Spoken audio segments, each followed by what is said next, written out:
You're listening to The Practical Wealth Show with Curtis May. Welcome to another episode of The Practical Wealth Show. So this is a solo episode today. This is our 100th episode. So first of all, I want to give a shout out to our listeners that's helped the Practical Wealth Show become popular. We're still trying to grow. We're trying to get this message out. Prosperity economics, wealth without Wall Street, and how to take control of your life. You know, if you were asking me, well, Curtis, what are you trying to get across? I want you to understand that stop looking for other people to solve your problems, okay? God gave you everything that you need inside you to solve your problems. The information is out there. You've got to decide not to be poor, or I had an early Robert Kiyosaki tape series back that came out in the early 2000s. It was called, that's where I really started to hear about Kim Butler, my mentor, but it was called Choose to Be Rich. Guys, it is a choice. Got to decide. It's not enough to, because one time I asked somebody this, who shall remain nameless, but they're very close to me. I said, well, listen, if we had a decision, do you want to be rich, do you want to be poor, or do you want to be middle class?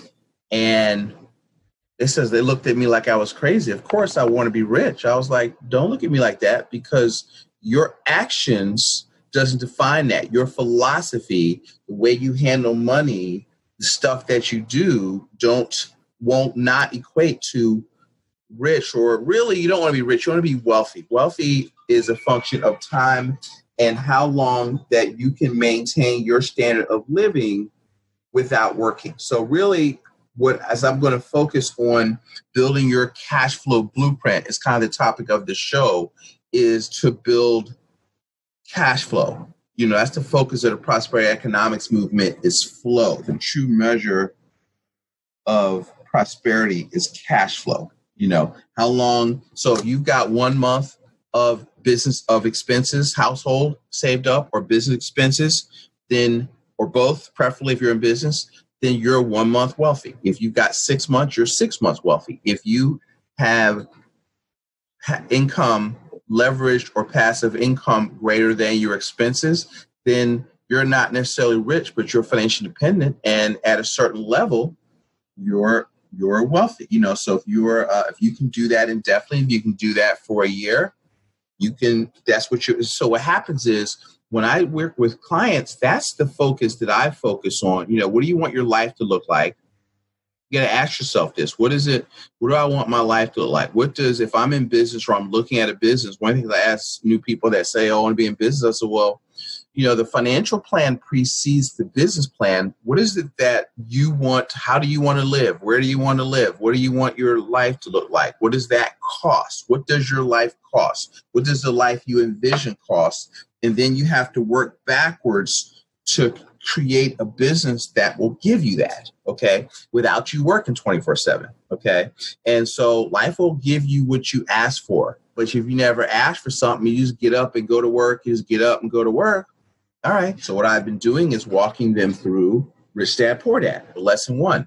Rich people don't work for money. I kind of drill that in my kids. So what does that mean? Well, it means a couple of things. They work to buy assets. What's the asset? Something that puts money in your pocket every month that generate passive and portfolio income, which is less tax. So they work to buy assets. Second one is financial literacy, is understanding accounting, understanding the difference between an asset and liability. Most middle income people and most typical advice, the Daves, the Susies, the David Bocks, that does not get you rich, okay? Because it's focused on finding investments, hoping index funds do well.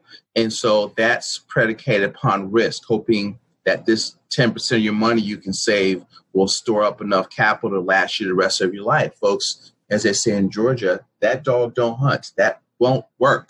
Once you understand the market and the ups and downs, and you're saving debt, you're not saving money, you're saving Federal Reserve notes. So that means the longer you hold that money, the less it buys. Okay, so you got to understand financial literacy, the monetary system, and how that works. So you got to buy assets that generate cash flow. Okay, Now, and so right now, where I'm going into, and this is making me think about that, I'll probably record a video that go along with this when the show comes out.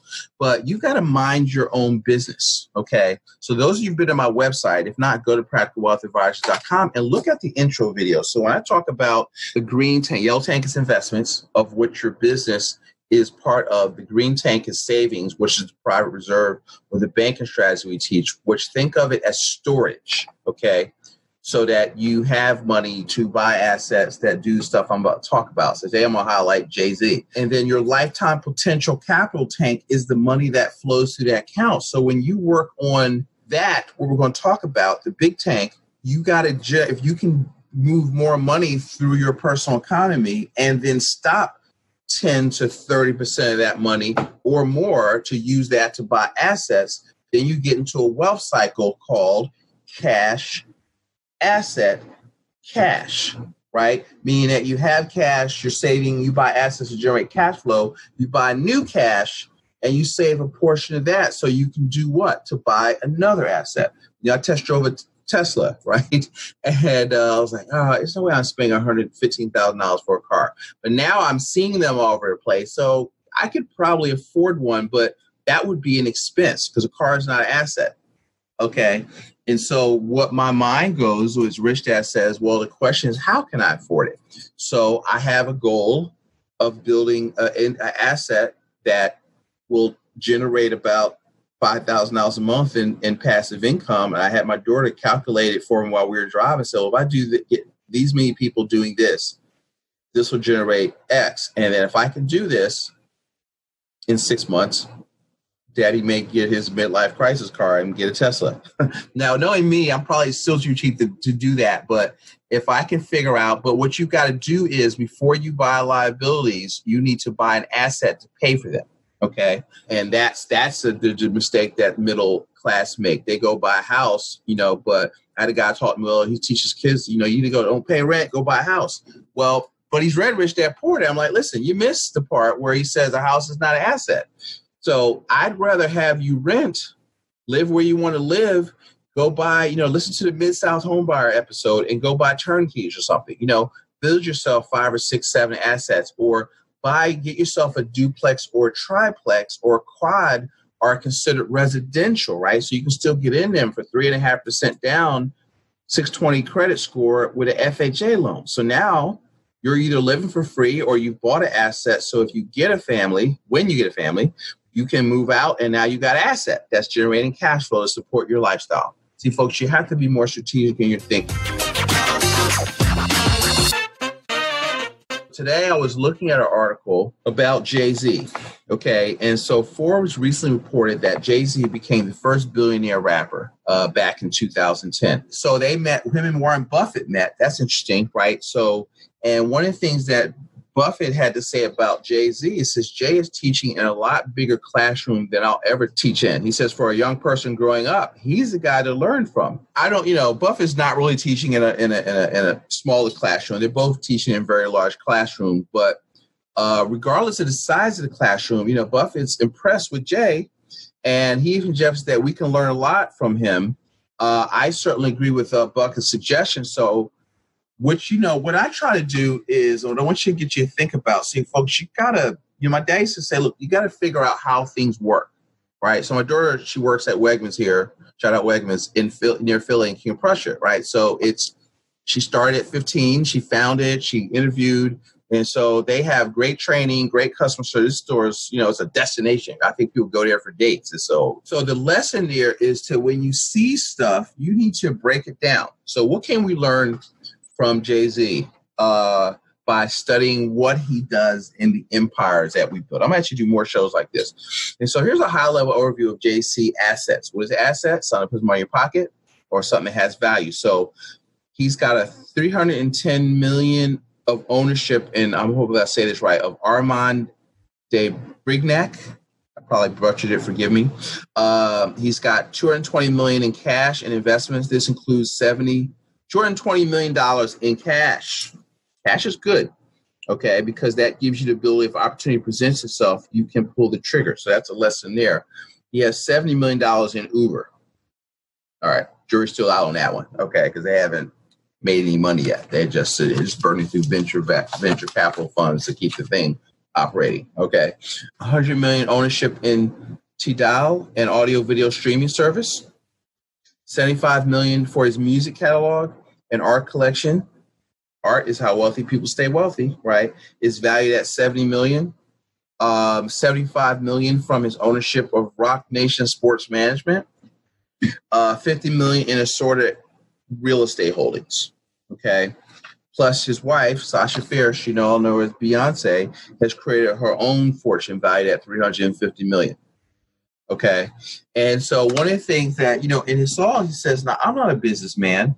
He says, I'm a business man.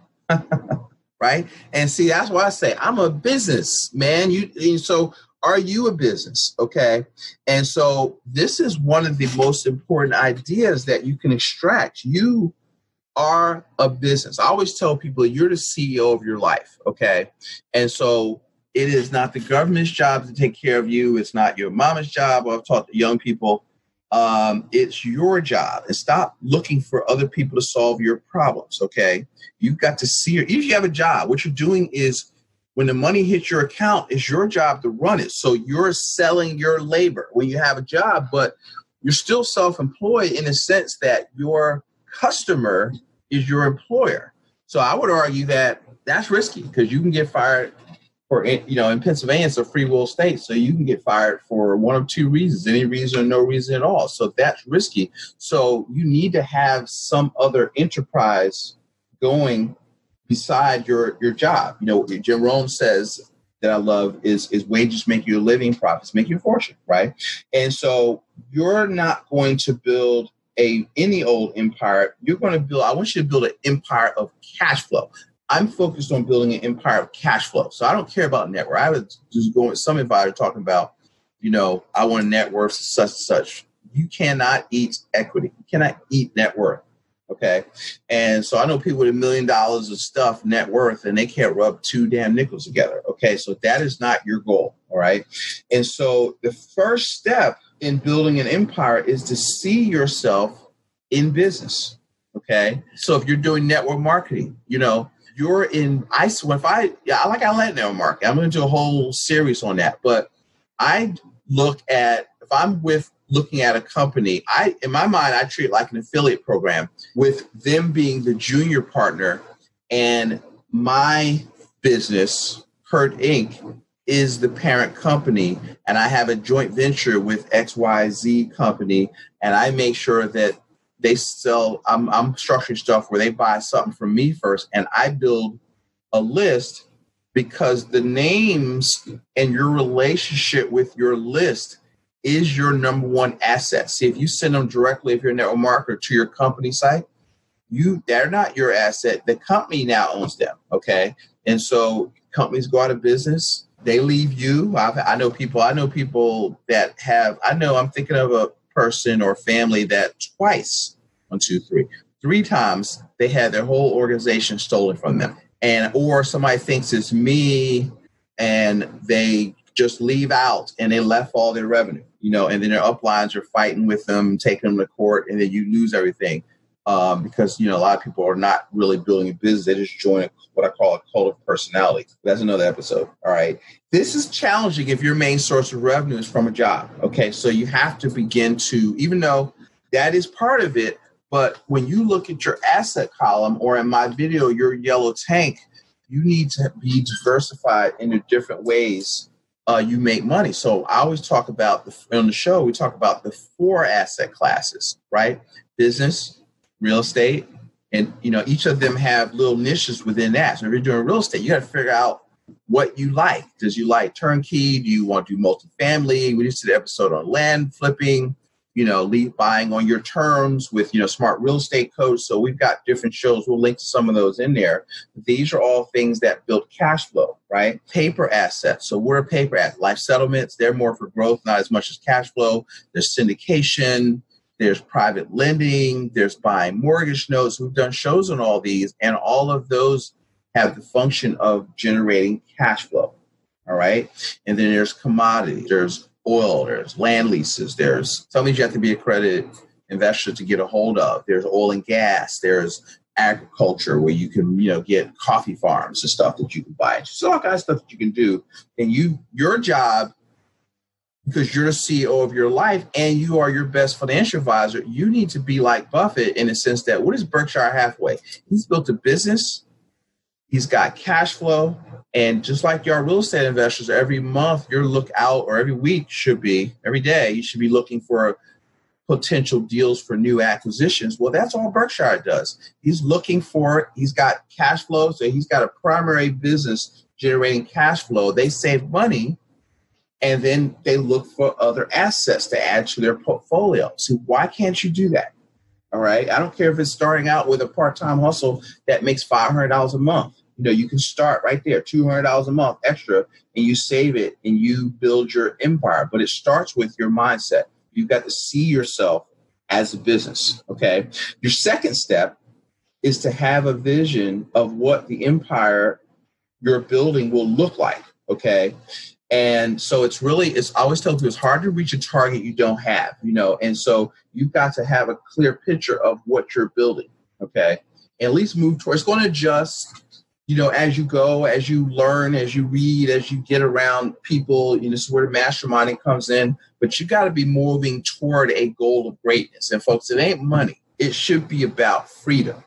I'm just here because I like it, but I have enough passive income. This is a hobby for me, and that's where you want to be. That gives you freedom.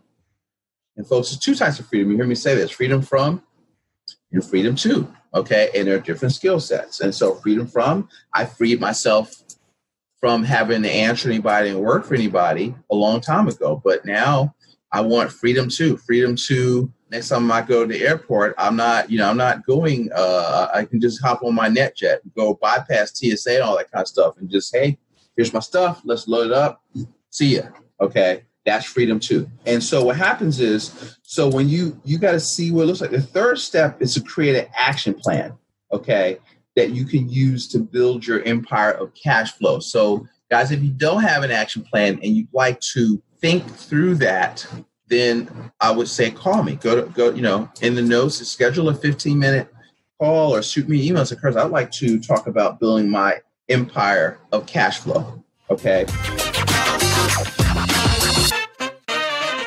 A lot of people have a plan right now and it's retire at. What's your plan right now? Okay. A lot of times I'll do a little exercise people call retirement ready or not. And they don't have no plan, or their plan is to hope there's enough money in their 401k and hope some fund manager or the S&P is going to take them to glory, buy term investor difference, or, all that stuff that puts your finances in a very tenuous situation. And so when you look at that plan and you look at people that build empires, you look at the Forbes 400, these people built businesses. You look at Jay-Z. Jay-Z used the income from his music to fund several different businesses and various investments. Okay. And so as I study people, they have built businesses. We interviewed Rafael Vargas. Rafael has so I see this when I'm interviewing, he started out wholesaling, then he learned how to scale wholesaling to a $10 million business, and he's using that cash flow to build in other areas and acquisition. Okay. That's how I use our, practical wealth is to build a business that I can control and generate cash flow. And from that cash flow, what's the core for? First, I work on me. 2, I invest in my business, marketing, sales, systems, and people. 3 is vaulting or being the bank, the money for life, or the practical wealth strategy of using dividend-paying life insurance as a place to store cash.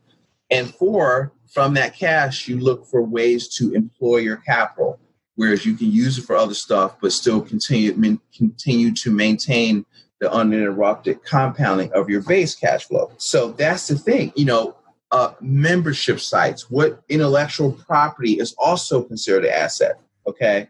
And so if you've got a certain amount of intellectual capital, you can use that. We're going to start a business development side of our business because what I've realized, I know a lot about client acquisition that as I talk to, local business owners here, they don't know. So I have people fly me in to talk to their insurance agencies about, our 8 core self-promotion strategies and how to build your system, making sure that you can expand your revenue. So we're gonna roll out a video on that shortly.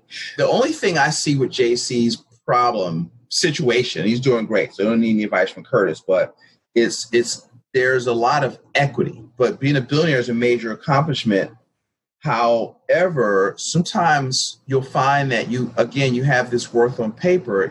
Something is real estate is only like, you might have a $10 million mansion, but you're at any given day, like if you have a lot of mutual funds, it's only worth what somebody will pay for it. So if you got a lot of money, let's say the market crashes, well, you've got to sell your shares to liquidate that into money, right? And so it's only and so what happens, everybody's running for the exits, the price goes down. And so, you've got to know time to market, know when to sell. Same thing with your equity in a property. A lot of people think, well, I got money in real estate. Well, real estate might not be that liquid. What if your equity goes down and you don't have a line of credit? You can't access that capital. Only way to access it is to get an equity line or to sell it. And you might not be able to sell it. That's why you have to have your green tank. Refer to my video, okay? And so what you want to do is sometimes chasing equity or appreciation can be fool's gold, and so the values are, again, fleeting. What I want you to think about is building a cash flow blueprint, okay? So let's say you wanted to make $600,000 a year in cash flow, which is $50,000 a month, right? So looking at some of the stuff that you've heard us talk about, so you can go back and use the show as a resource, right? So let's say you can make $20,000 a month of cash flow from your business, okay? And so you've got a primary business, you're a real estate agent, you're a networker, you're professional development, you've got a franchise, you've got a brick and mortar business that's doing all right, okay? And so the question out of 20, because we had a business making $20,000 a month, two bars, and I couldn't pull out with any regularity of $1,000 a week. So you've got to structure your business for profitability. So if you can't do that, then that's your business talking to you. If you can't pull enough, most people have their money commingled. So you got to get your books right and have a clarity as to the money. Let's say now you use part of that profits, and every year, let's say you buy two turnkey rentals, two apartment buildings. And let's say you have a 5-year plan of having $20,000 a month for rental real estate. We had Daniel Harvey on the show. Daniel Harvey had a job at SEPTA. SEPTA is like the transit authority here in Philly. And this is not a secret, he talks about it on the show, but he's here as an electrician. But his mother turned him on to it, and he was buying properties every year. So when he figured out, well, maybe I should leave SEPTA, he was making $20,000 a month from his part-time business, buying and renovating apartment complex using the Burr method, right? So, finding stuff, and he's only in one section of Philly that he likes, right? And so what happens is when he's able to buy it, create value, cash out on that equity, go get another one. Now he's really good at raising capital. And, that's why they call him Dan the Real Estate Man. So check out Daniel's episode. I'll link to that. And so that's not hard. And he did that with his primary business being selling his labor to a job. Okay. And so now that's $20,000. So that's $40,000 a month right there. Pick your own numbers. It could be 5. Okay. So let's say you need $6,000 to get yourself out the rat race. Then what you've got to do, and this is your cash flow blueprint that I would help you work on, is what is that number? What is your exit number? And what's your time frame? Do you want to do it in 3 years? You want to be 5 years? I don't want you to talk no more than 10, because I think you should have I try to focus people on getting out of the rat race in a decade or less. Okay. And I think, from a standstill, that's possible. Once you get the thought, like I didn't always have that thought, but now it's like, boom, we're going to be out in 3, the way we have it structured now. So, because I'm following people that have done that, and we're on our way to making that work. So that's what I want you to do. What is your cash flow blueprint?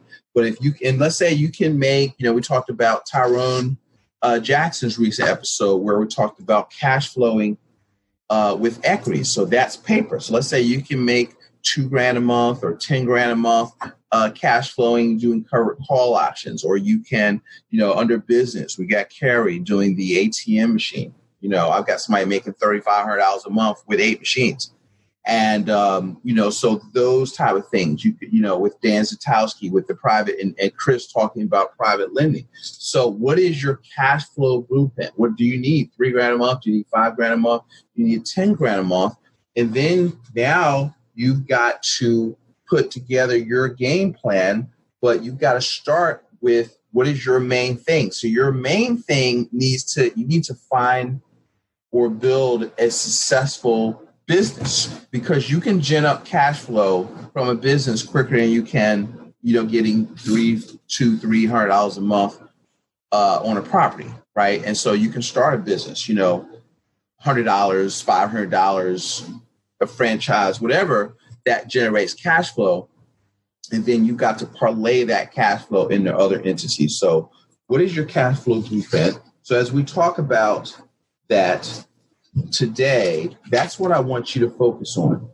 And because cash flow is what gives you true freedom. Guys, that's what I wanted to talk about is to learn how money works. Let's develop a blueprint for cash. So in this 100th episode, I want you to have a 3 to 5 year focus of building a cash flow blueprint to get yourself out of the rat race.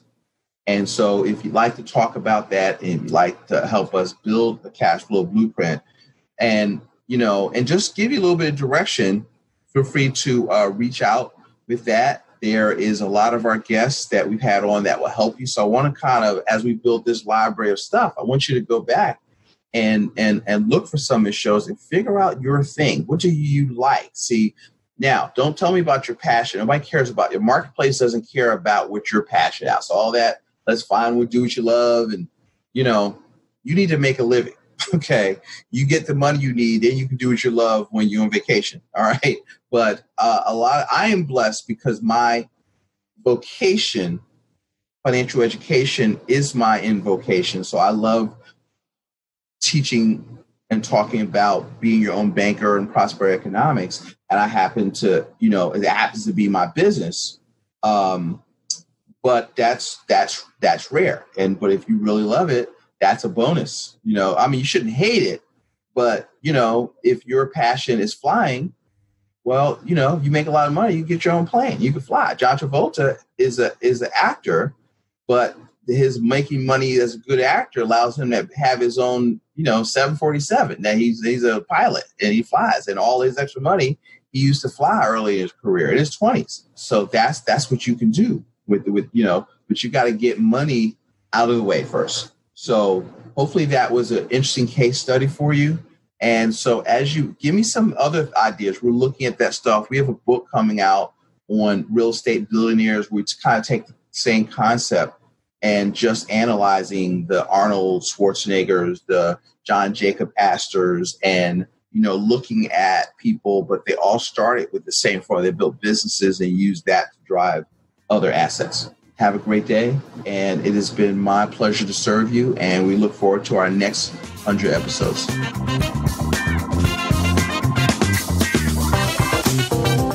Thanks for listening to Practical Wealth. To access the show notes and resources, go to practicalwealthshow.com. To get your questions on the show, go to practicalwealthshow.com.